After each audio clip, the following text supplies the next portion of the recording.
Good morning, everyone. Good morning, everyone. I thought I ought to give you an update on my darling Joe and his broken hip situation. It's been a while now. It's Tuesday today. Yep.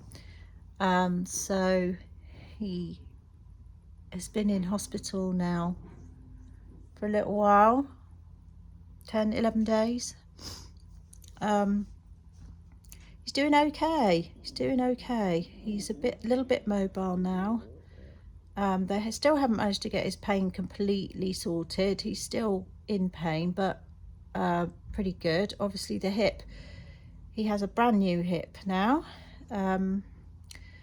So yeah, they gave him a total hip replacement because obviously he'd broken his hip, and when they went in to do the surgery, they discovered that his bones were a bit soft. So there's more tests to be done as an outpatient once he does get out. So they'll be doing a DEXA scan and various things to see what's going on with the bones. It's a grim day. It's blowing a hoolie here. Joe woke me up at about 6 by calling me. If I'm not at the hospital, we do WhatsApp video calls to each other, which is nice. That's when you're really glad of modern technology and being able to at least see each other when we're not there, because Joe and I have been together 24/7 for the past 16 years. Yeah, so I'm very much missing him. I'm coping better now. I was not coping in the early days. I have sort of journaled some of my journey in videos, but haven't put them up, and I don't know if I ever will, but they were good for me to journal through it and see how I felt, because Joe's my sounding board and obviously I can't sound off at him. Yeah, he's good. He's fairly good. You know, he's losing weight in hospital. I really want to get him home and feed him up because the food is absolutely dire. And not only is it dire, but it's a child-sized portion. Sorry, I'm holding my camera. I'm a bit wobbly. I've literally just woken up. I'm in my little granny nightie. I love my little granny nighties. I just got into them in the last year or so. I bought some sort of like vintage satin ones to wear as a dress actually, and then found it was so incredibly comfortable that I was going to wear them. Anyway, I digress as usual. Yeah, he's lost a lot of weight, so I would really like to get him home and get him fed well, because obviously food is absolutely vital to recovery. He is mobile a little bit, so I think what they're holding off on at the moment is the rehab team. They're trying to get that sorted for his rehab at home. And also they're not happy, obviously, to let him out until he's off of morphine and perhaps a little bit more mobile. I don't know. They don't seem to really need you to be very mobile to kick you out and get you home. I did have a big run-in with them last week. I will tell you about that in another video. Yeah, had to make a complaint to PALS. It's not been great. I mean, they've done okay. But I mean, one day last week I went in and Joe had sunken eyes and his skin didn't shrink. But I mean, luckily I know what to look for. I mean, I've worked within, you know, care and hospitals and things, and I knew immediately when I walked in that he was extremely dehydrated. But no one had noticed, and he wasn't making any sense that day. He was so batty, it was awful, you know, and it was all the dehydration because you can get delirium, and yeah, it was scary. So I like to see him every day so that I can keep an eye on him. I didn't see him yesterday because I had to wait in all day for Mediquip to come and deliver equipment that he's going to need to manage when he does come back. So they brought things like a riser thing. Sorry about the light in here. It's early in the morning. It's only just got light. It's a bit grim actually, and I just literally picked up the phone. Look at me, I've got yesterday's makeup on. Yeah, what was I talking about? Oh yeah, the things he needs at home. So I'm in his recline. I've got him a chair. I've got him a big recliner chair, which I've basically been living in since it arrived. So I love it. I hate it. It's the ugliest thing, but I love it. I don't actually know if he's going to be able to get into it. Might have to get another chair for the interim. I mean, the Mediquip people sent a chair. It was the most god-awful, ugliest thing I've ever seen. I didn't ask for a chair. So now I have a very ugly chair in here, which I'm going to sort of ring them and say, take it back because we don't need it. So he's got a riser frame thing that goes over the toilet so he can use the toilet. He's got what they call a perching stool, which is a stool that he can sit at the basin to wash. We don't have a walk-in shower or anything in this building. As you know, we have a shower in a horse trailer and things like that, and in our lorry, but he's not able to get into any of those, so it's going to be just a non-stop strip wash situation, which is not ideal for months on end. Yeah, I did ask. We have asked several times if they could shower him or help him shower. I'm happy to shower him because I've done it. You know, I've done this sort of thing many times before for lots of little old men, little old ladies, but didn't expect to be doing it for my husband, I have to say. But I'm happy to shower him, but they won't let me. And then they said no, he can't have a shower yet. So poor old boy's not had a shower for something like 12 days now, and he's a bit pissed off. But I have gone in and given him a shave. And I mean, it's not that he can't shave himself, it's just there's no mirror and he can't get anywhere. So I've been giving him a shave, and I did get one of their little bowls with warm water and try and sort of wash his hair, you know, with a flannel and stuff. So just so as he felt a little bit more human. There's nothing worse, is there, than I don't know why I'm looking at that fox. I'm talking to you and I've been looking at that little fox lamp the whole time. I'm so sorry. You're probably wondering what I'm staring at. I keep forgetting where to look. I haven't vlogged for a while now, since the accident, basically. Anyway, I thought you might want to know how he's doing and what's going on, really. And to be honest, I don't really know what's going on because there's not much communication, which is another one of my complaints, really.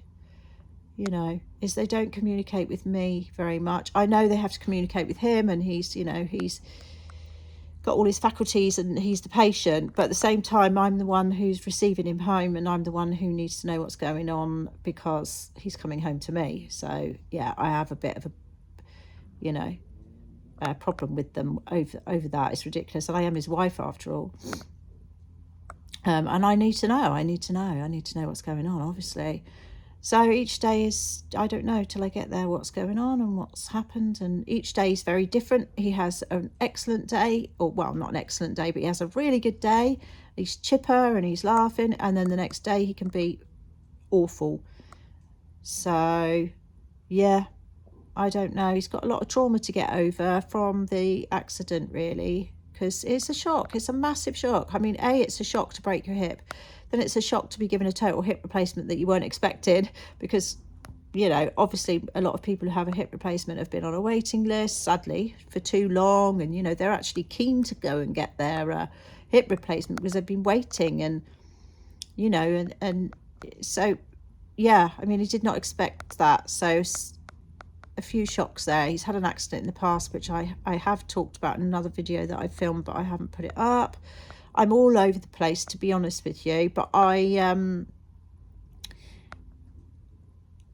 going to try. I have been trying to upload one particular video, which was probably in the early days when I was very distressed, but I think it's important to show that, because actually it's not all, oh, it's fine, all's fine, all is happy. It's not, because it's not. Life has changed, and it is changed and will be changed, actually, because he isn't going to be able to do the things he did. And yes, he will walk well, and he probably be pretty good, because these total hip replacements are marvellous, but he won't be doing the things he used to do. He won't be doing the climbing, he won't be doing the circus rigging. There's lots of things. So life has changed.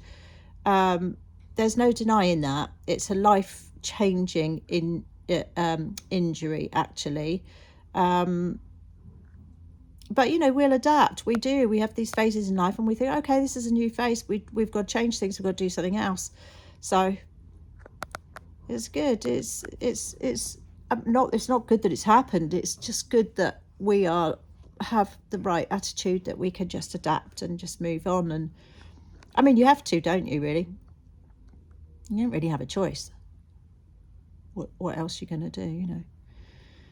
But yeah, so he's got all these aids around the place. He's got a walker. I bought him a walker because he's not going to be going out this side of Christmas, but once he starts going out, he is probably going to need the little walker just for stability when he's out, and also just to have a sit down, because it's got a seat on it, so he can sit down every so often if he gets tired, like his daughter Morgan does when with her little walker. She fills the little basket with all her stuff, and then she has a seat that she sits down and rests on. So I've bought him a walker, but it's pretty grim looking thing. It's new, but Tommy, one of our artists, is going to pimp Joe's ride. So anyway, I don't know what he's going to do with it. Maybe some go faster flames or something like that, because Joe's not going to want to just have an ordinary walker.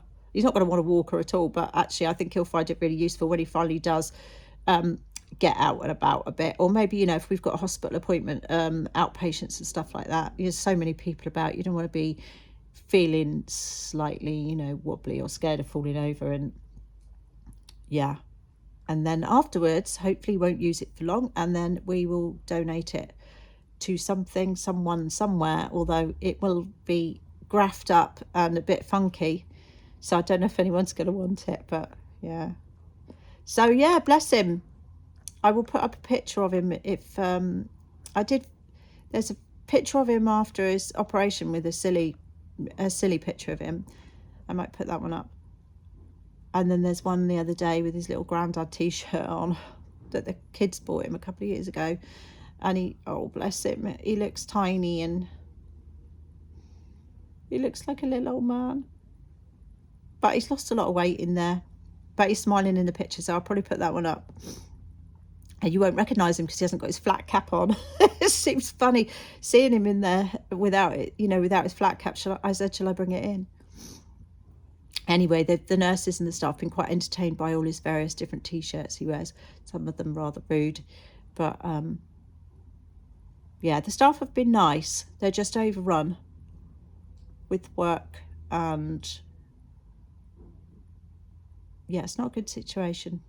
The bathroom in the little, he was in a private room for a while, for about 5-6 days, and then they moved him onto a 5-bed ward, and there's a bathroom in the corner, and the ceiling leaks, so there's water all over the floor all the time, which I think there should be an out of order sign on the, if you're trying to walk in there with a stick or a frame and it goes in the puddle, I mean, you're asking for trouble, surely. These people, not all of them, but most of them have, you know, quite bad, you know, breaks and hip replacements and stuff like that, so it's not ideal. It's another complaint I am going to make, because that bathroom shouldn't even be in use. Absolutely lethal. If you put your crutch or your walking stick into that water and you slip and you fall and break, well, apparently if you break your hip replacement, it's sort of basically a, you know, you're basically going to die. You're not going to survive. It's pretty serious, which is why he's not allowed to really do anything other than his exercises for the first 3 months.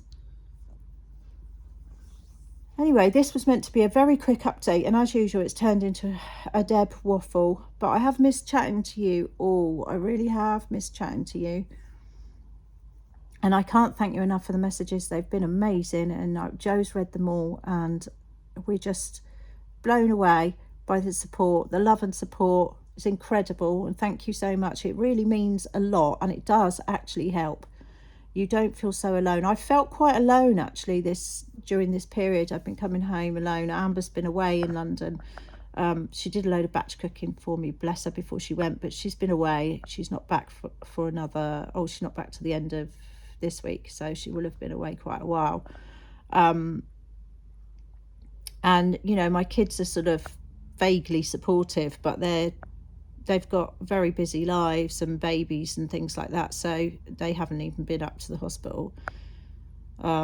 So it's just been me all day, every day. And then Mr. Balzini, the high wire walker, of course, our dear friend Chris, went to spend a couple of hours with Joe the other morning, which was really lovely and really cheered Joe up. he was proper smiley when Chris left, so that was nice. So yeah, I just need to get him home. So I need to get dressed, put a face on, go and get him some goodies, and lots of water, because he's not drinking that vile, disgusting tap water. So I'm taking lots and lots of bottled water up every couple of days. About 3 days I take 12 bottles up for him. So I've got to take his water and some snacks, because he's finally eating some snacks. You know how Joe likes his sugary sweet snacks? Well, he didn't eat any of that until literally the day before yesterday, which was worrying, because if you know Joe, he likes to eat crap. I mean, I feed him well with his meals, but he loves crisps, and he loves chocolate and sweet and cake, and oh my goodness. And for Joe not to eat any of that is unheard of. So yeah, it's good to see that he's eating a bit of that rubbish again. Not very good for him, but anything that makes him happy is good with me. So I'm going to get dressed. I'm going to go up and see him, and maybe we'll get some news about when he's coming home. The rehab team said he wasn't ready yesterday, so we'll see what they say today. Things change daily, so you never know. Anyway, thanks again, and I will update you again when I can. But hopefully the next update will be Joe's coming home. Fingers crossed for both of us, please. Lots of love, and I'll see you very soon. Bye for now.